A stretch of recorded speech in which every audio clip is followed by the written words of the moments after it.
कहते हैं कि जब इश्क का बुखार चढ़ता है तो आंखों से सिर्फ वही नजर आता है। नमस्कार दोस्तों, मैं जेपी पाल भोजपुरी उत्तर प्रदेश जिला जौनपुर से। आज की जो ये घटना है, ये घटना मध्य प्रदेश ग्वालियर की है।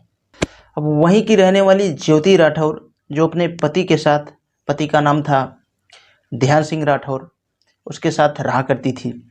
उन लोगों की शादी 2017 में हुई थी और शादी के बाद दोनों एक दूसरे के साथ अच्छे ही रह रहे थे। उनके 2 बच्चे थे, जिसमें एक का नाम जतिन और दूसरे का नाम मनु था।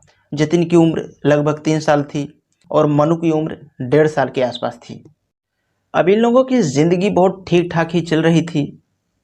अब बच्चे चले जाते थे पढ़ने के लिए, तो फिर यहाँ पे अब घर पे अकेली रह जाती थी पत्नी।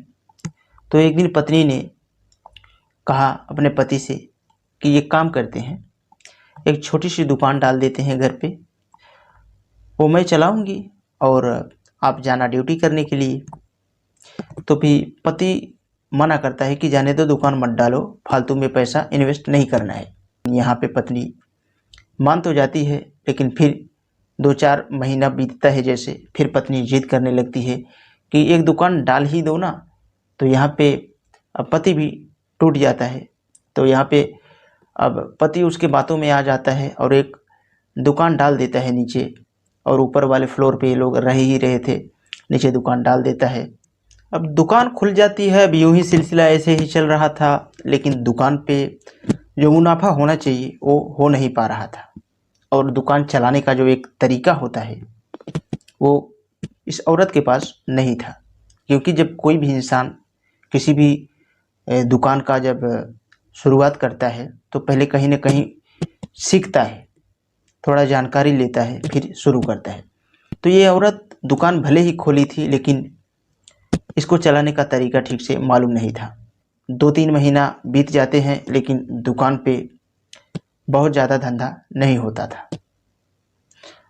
उसके बाद में ऐसे सिलसिला चल रहा होता है। अब इसके मन में भी ऐसा आता है कि शायद दुकान 2-3 महीने के बाद में ठीक से चलने लगे, लेकिन सालों लगभग बीत जाते हैं, दुकान ठीक से नहीं चला पाती है और ये दुकान उठने का नाम ही नहीं लेता है। तो उसके बाद में फिर इसके दिमाग में एक सवाल आता है फिर से कि ये दुकान अब बंद ही कर दिया जाए। फिर वो अपने पति से एक दिन बोलती है कि जाने दो, ये दुकान अब बंद कर दो, ये ठीक से नहीं चल पा रहा है जिस तरह से चलना चाहिए। तो उसका पति कहता है, मैंने तो पहले ही बोला था कि दुकान मत खोलो, तो तूने अपनी ही जिद पे दुकान खुलवाई, तो तुम ठीक है, जब दुकान खुलवाई हो तो इसको चलाओ फिर। पति ऐसा ही कह देता है। तो पत्नी फिर वहाँ पे नर्वस होके दुकान चलाने की कोशिश करती है, लेकिन फिर महीने बीत जाते हैं, दुकान जैसे की तैसे ही रहती है। उसके बाद में अब फिर यहाँ पे पत्नी कहती है कि दुकान बंद कर दो, बंद करना ही ठीक होगा। तो पति यहाँ पे कहता है कि कम से कम जो सामान है वो सामान तो धीरे धीरे बेच दो। तो यहाँ पे पत्नी मान जाती है। अचानक से 28 अप्रैल की शाम, जब ज्योति अपने घर के ऊपर वाले दूसरे मंजिल पर थी, वहीं पर उसके दोनों बच्चे खेल रहे थे, और अचानक से उसका जो 3 साल का बेटा था जतिन, वो 2 मंजिला ऊपर से नीचे जा गिरता है। और गिरने के बाद उसका हाल जो है बहुत बुरा हो जाता है। लेकिन उसको दौड़ के नीचे जाती है, उठाती है और रोने लगती है, और आस पड़ोस के लोग जुटते हैं और उसको फ़ौरन हॉस्पिटल में लेके जाया जाता है। फिर वहाँ जाने के बाद में ट्रीटमेंट वहाँ पे शुरू होता है, लेकिन डॉक्टर इनकार कर देता है, क्योंकि वो लड़का पहले से ही 29 अप्रैल को वह यह दुनिया छोड़ के चला जाता है। अब उसके घर में मातम सा हो जाता है। 29 अप्रैल के बाद महीने गुजरना अब शुरू होते हैं, लेकिन जो ज्योति थी उसकी रात की नींद हराम हो जाती है। अब रातों में उठ उठ कर वह चीखना चिल्लाना शुरू करती है। अब ज्योति यहाँ पे अपने पति को बताना शुरू करती है कि बेटा जो है हमारे सपने में आ रहा है और हमें बहुत अजीब अजीब तरीके से डरा रहा है। अब यहाँ पे जो उसका पति होता है ध्यान सिंह, वह भी अब क्या करे। उसके बाद में पत्नी कभी कभी रातों में उठ के इतना ज़्यादा हरकतें करने लगती है कि लोग सचमुच सोचने लगे थे कि इसका बेटा इसके सपने में आ रहा है। अब यहाँ पे उसका पति जो होता है इसको बड़े बड़े बाबाओं के पास लेके जाता है झाड़ फूँक करवाने के लिए। उसके बाद में जब नहीं ठीक होती है तो बड़े से बड़े हॉस्पिटल में ट्रीटमेंट करवाने के लिए डॉक्टरों के पास लेके जाता है, लेकिन ये सब कुछ नाटक कर रही थी। अब कहानी यहीं पे मोड़ पे लेती है, यहाँ से ज़रा गौर से सुनना। अब ऐसे ही सिलसिला चल रहा होता है, लेकिन अगस्त में आकर वो अचानक से एक रात उठकर अपने पति के पास जाती है और कहती है कि जो हमारा बेटा जतिन था, मैंने ही जतिन को नीचे फेंका था। तो ऊपर से फेंकने का वजह मेरा यही था कि वह नीचे जाकर गिरे, घायल हो जाए, और जो ये दुकान है अशुभ के कारण आप बंद कर दो, इसीलिए मैंने ऐसा किया था। अब पत्नी इतनी बात जैसे ही अपने पति से बताती है तो पति भी यहाँ पे सुन के हैरान रह जाता है।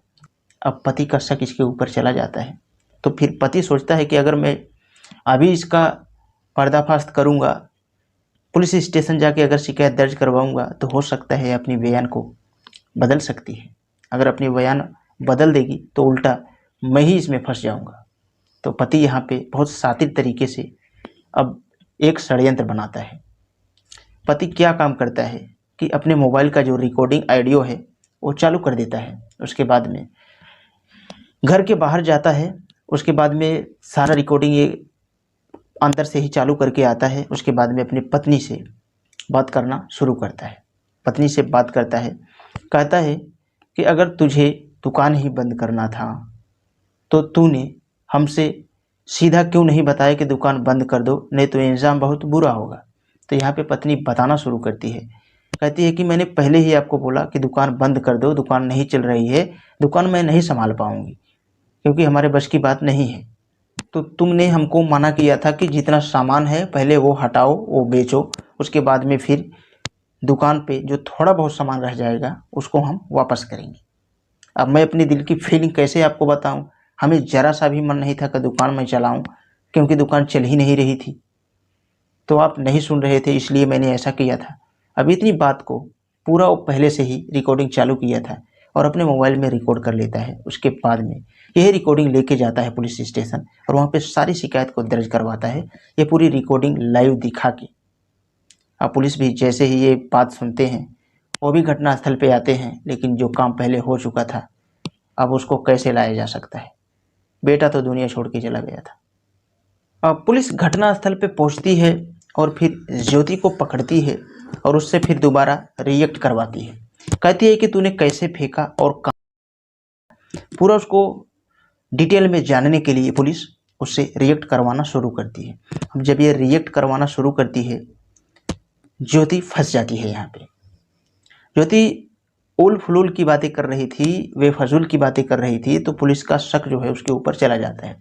अब जिस तरीके से वो फेंकी थी उस तरीके से ना बता के कोई दूसरा तरीका ही उसको बता रही थी कि मैं हवा में उसको ऊपर उछाल रही थी और उछालने की वजह से गिर जाता है और उसके सर में चोट लगने से उसकी।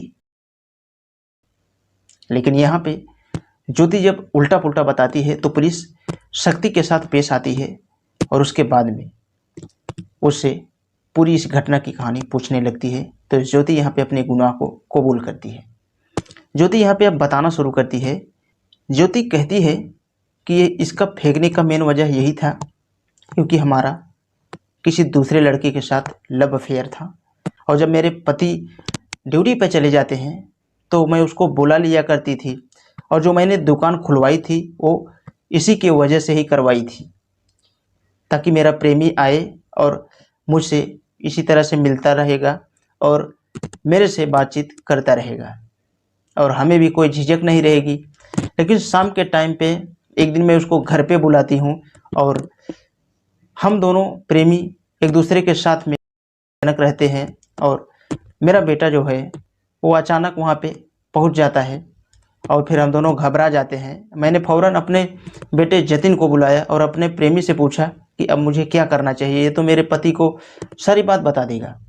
और उदय इंदौलिया बोलता है, कहता है कि अब इसको हटाना होगा। अब यहाँ पे उसकी माँ भी रेडी हो जाती है। उसके बाद में हम लोगों ने इस घटने का इंजाम दे दिया। अब यहाँ पे पुलिस वाले भी सोचने और समझने पे मजबूर हो जाते हैं क्योंकि ऐसा उस पुलिस थाने में पहली बार केस आया था। आप ऐसी माँ के बारे में क्या कहना चाहेंगे कमेंट बॉक्स में ज़रूर बताना। यह घटना को सुनाने का मेन उद्देश्य आप लोगों को अवेयर करना है, ताकि आप लोगों के साथ ऐसी घटना कभी ना हो। और हाँ, कहना चाहूँगा, अगर ऐसा ही वीडियो देखना आप पसंद करते हैं तो हमारे चैनल को सब्सक्राइब करके बेल का आइकन ऑल पे ज़रूर प्रेस कर लें, ताकि कोई भी वीडियो लाऊं तो आप तक आसानी से पहुंच सके। तो आज के लिए बस इतना ही। मिलते हैं कल शाम 7 बजे किसी नेक्स्ट क्राइम स्टोरी के साथ।